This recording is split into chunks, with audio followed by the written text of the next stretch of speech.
Halo, selamat sore pemirsa. Apa kabar Anda hari ini? Semoga dalam keadaan baik. Anda menyaksikan berita satu utama, di mana kami sudah merangkumkan sejumlah informasi utama untuk memperbarui informasi Anda sore hari ini. Langsung saja kita mulai berita satu utama bersama saya, Stefani Gita.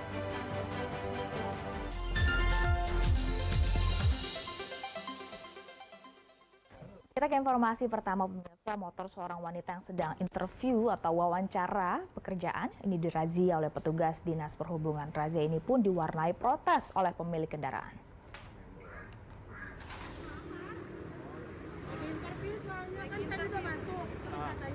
Aksi protes ini dilancarkan seorang wanita bersama temannya lantaran tak terima motornya dirazia petugas Dinas Perhubungan Jakarta Pusat. Motor wanita ini kedapatan oleh petugas tengah parkir di trotoar kawasan Rawasari. Pemilik motor berdalih terpaksa memarkir di trotoar lantaran sedang menjalani interview pekerjaan. Menurut security, tempat dirinya melamar parkiran gedung hanya untuk karyawan. Sebenarnya saya tadi udah masuk di situ, terus dilarang, akhirnya saya parkir di sini. Saya lagi wawancara di dalam, tiba-tiba diinfoin kalau motor saya ditilang kayak gini. Oh, karena ngelanggar gitu? Iya. Nah, terus gimana Pak tanggapannya Pak dengan Ya nggak tahu saya juga siapa yang harus disalahkan. Memang dari perusahaan tidak ada lahan parkirnya, ya. Tapi di sini juga kan jelas ada rambunya, rambu S, dilarang berhenti, apalagi parkir. Dan ini hak untuk pejalan kaki. Kita hanya mau mengembalikan aja hak pejalan kaki ya, hak pejalan kaki. Ya tempatnya parkir ya tempat parkir.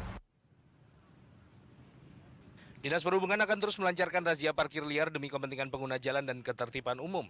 Tidak hanya sanksi pengembesan ban, motor pelanggar juga akan diangkut petugas jika kedapatan kerap mengulang pelanggaran. Hidayat Azril, Jakarta. Informasi lainnya, sebuah gudang dan tempat produksi gula merah di Kabupaten Kudus, Jawa Tengah ludes terbakar. Bahan yang mudah terbakar ini membuat si jago merah dengan cepat membesar dan kemudian menghanguskan seluruh bangunan. Kerugian pun ditaksir mencapai 200 juta rupiah.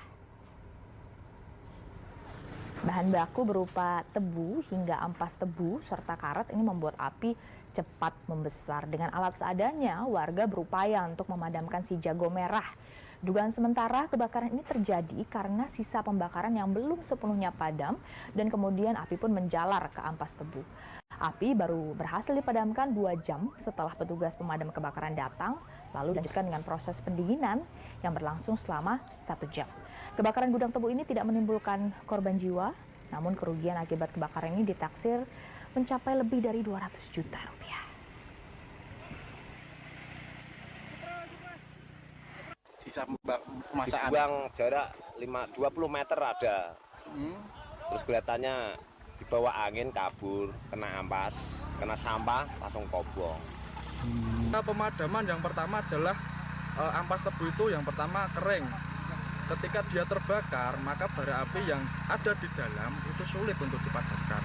Jadi tidak bisa langsung nembus.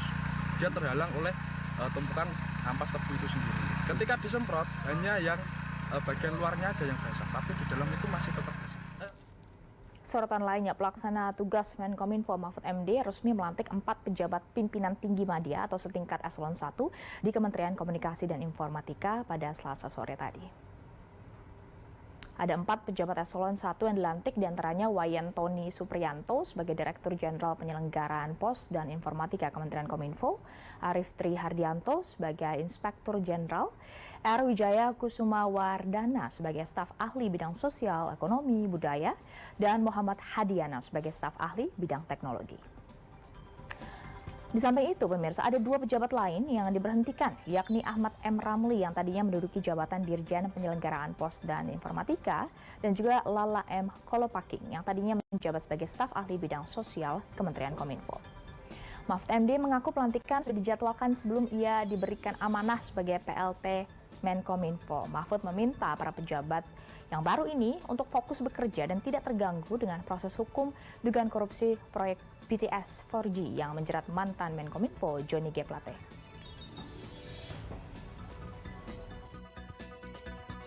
Bagi yang beragama Hindu, ikuti saya. Atah Parama Wisesa. Nah, hari ini saya melantik, ya, bukan menggusur, karena ada yang menulis membabat, menggusur, nggak ada. Semua pejabat dan pegawai di Kementerian Kominfo ini supaya terus bekerja dengan tenang, tidak usah gelisah. Proses hukum yang akan berlangsung itu ada prosedurnya sendiri, tidak akan menyasar sembarang orang, itu aturan hukum. Jadi saudara tenang saja bekerja seperti biasa dan jangan terhambat, jangan juga takut untuk mengambil keputusan. Dan nanti kalau ada sesuatu yang memang menyebabkan saudara ragu bisa. Kita akan bahas bersama dengan peneliti Pukat UGM, Pak Zainur Rohman. Pak Zainur, selamat sore. Selamat sore. Ya, Pak Zainur, hari ini PLT Menkominfo Mahfud MD melantik ada 4 pejabat setara eselon 1. Walaupun memang disebutkan oleh Mahfud MD bahwa ini sudah ada kepresnya sebelum ia didapuk sebagai PLT Menkominfo. Tapi kalau Anda melihatnya, tepatkah langkah untuk melantik pejabat baru sekelas eselon 1 di tengah bergulirnya kasus hukum saat ini di tubuh Kemenkominfo? Iya, soal pelantikan memang itu kewajiban administratif ya. Setelah ada PLT Menkominfo yang dijabat oleh Profesor Mahfud MD, maka tentu pelantikan itu menjadi tidak terhindarkan. Nah, soal apakah ini ada kaitannya dengan perkara yang sedang berlangsung, sepertinya tidak ya. Kenapa? Karena untuk jabatan pimpinan tinggi itu ada seleksinya dan sudah dilakukan sebelum kasus ini diungkap oleh Kejaksaan, khususnya ketika penetapan status Pak Joni sebagai tersangka. Nah, yang perlu dicermati justru adalah beberapa pernyataan Prof. Mahfud soal undangan bagi BPKP maupun aparat penegak hukum untuk masuk ke dalam Kementerian Kominfo ini untuk melakukan pemeriksaan, untuk melakukan review, audit secara menyeluruh agar juga ada pembersihan, ada perbaikan di dalam internal Kementerian Kominfo. Nah, menurut saya ini satu langkah yang penting. Kenapa? Karena setelah terjadi perkara hukum, seharusnya yang dilakukan memang adalah review terhadap sistem. Perkara hukum itu tidak bisa sekadar dinisbatkan kepada perilaku orang perseorangan atau pribadi, tetapi harus ada review terhadap sistem. Mengapa sampai terjadi tindak pidana korupsi yang merugikan keuangan negara sangat besar hingga 8 triliun.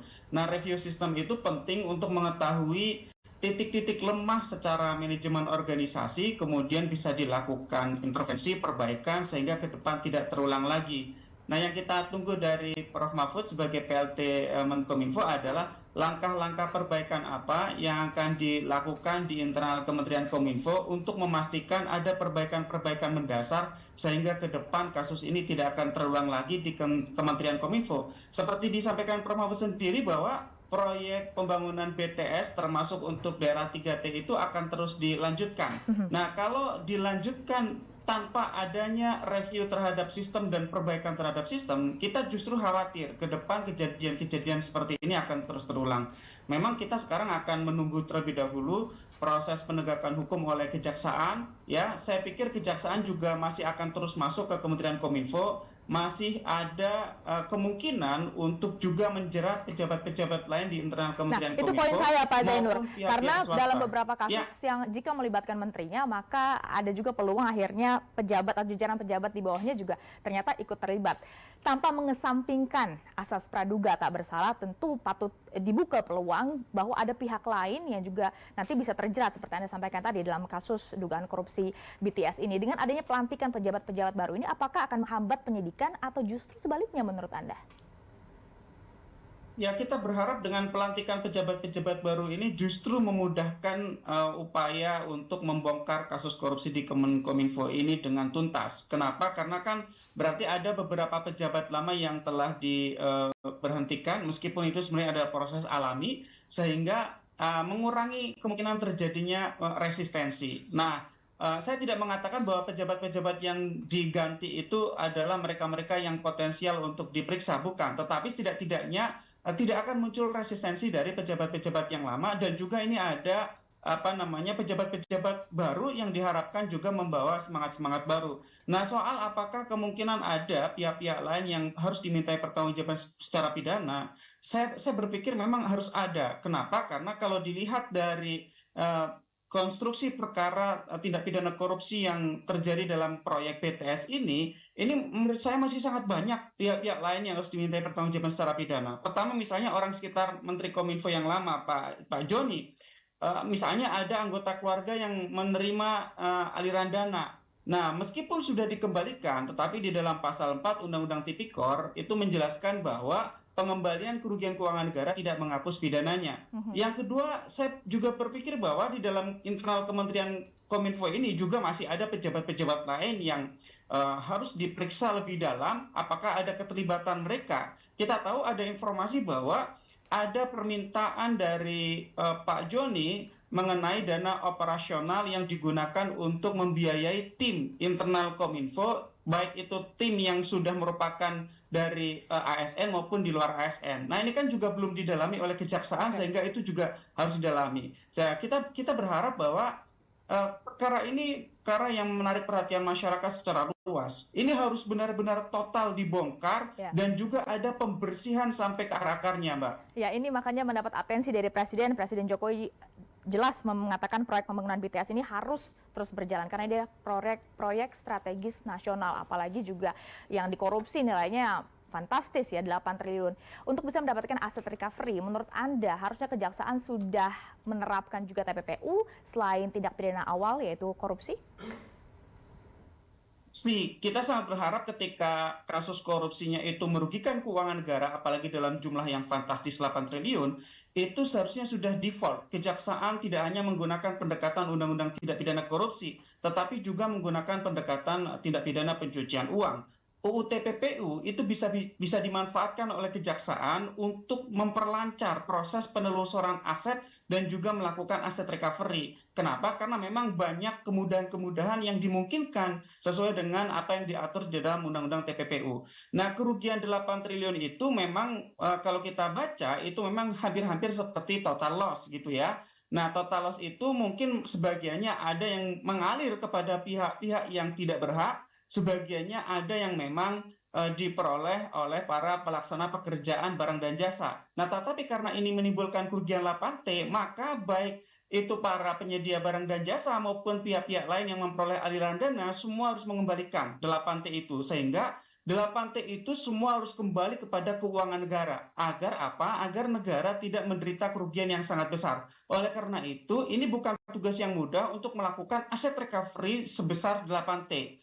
Dengan pendekatan TPPU, kejaksaan bisa dengan efektif dan efisien melakukan penelusuran dari 8T itu kemana saja aliran dananya. Kepada pihak korporasi, kepada pihak individu, baik itu yang terkait dengan penyedia barang dan jasa maupun yang terkait dengan orang-orang di sekitar ex-Kominfo. Sehingga nanti dengan perhitungan oleh auditor dan kemudian pembuktian di depan persidangan, harapannya adalah ada tuntutan untuk pengembalian kerugian keuangan negara yang dibebankan kepada mereka para pelaku tindak pidana korupsi maupun tindak pidana pencucian uang. Ingat, di dalam tindak pidana pencucian uang itu tidak hanya pelaku aktif, tetapi juga pelaku pasif. Siapa saja yang menerima aliran dana dari TPPU yang secara akal sehat itu tidak masuk akal, pemberiannya itu tidak berkaitan dengan satu pekerjaan tertentu, maka itu bisa dimintai pertanggungjawaban secara pidana. Jadi ini menurut saya adalah menjadi target utama setelah mendapatkan pelaku utamanya yaitu Menteri Kominfo Pak Joni, maka langkah selanjutnya fokus kejaksaan harus berusaha seoptimal mungkin melakukan aset recovery. 8 triliun itu harus dikembalikan kepada keuangan negara, ditanggung oleh semua penerima, baik itu perorangan maupun korporasi. Dan juga mungkin kejaksaan juga harus menggunakan pendekatan tidak hanya kepada pidana badan, kepada perorangan, reh person dalam arti naturalih person, tetapi juga kepada badan usaha, yaitu korporasi-korporasi yang diduga menerima aliran dana dari kasus ini. Baik, Pak Zainur. Baik, Pak Zainur, terima kasih. Hari ini pun sebenarnya kejaksaan juga menetapkan satu tersangka baru, tapi tentu bukan hanya tersangka baru yang kita harapkan kemudian menjadi pengembangan dari penyidikan, tetapi juga tadi ya ada penerapan TPPU juga untuk bisa mendapatkan kembali kerugian negara. Terima kasih Zainur Rohman, peneliti Pukat UGM telah bergabung bersama Berita Satu Utama. Pemirsa, kita jeda, kami akan kembali dengan sejumlah informasi lainnya tetap di Berita Satu Utama.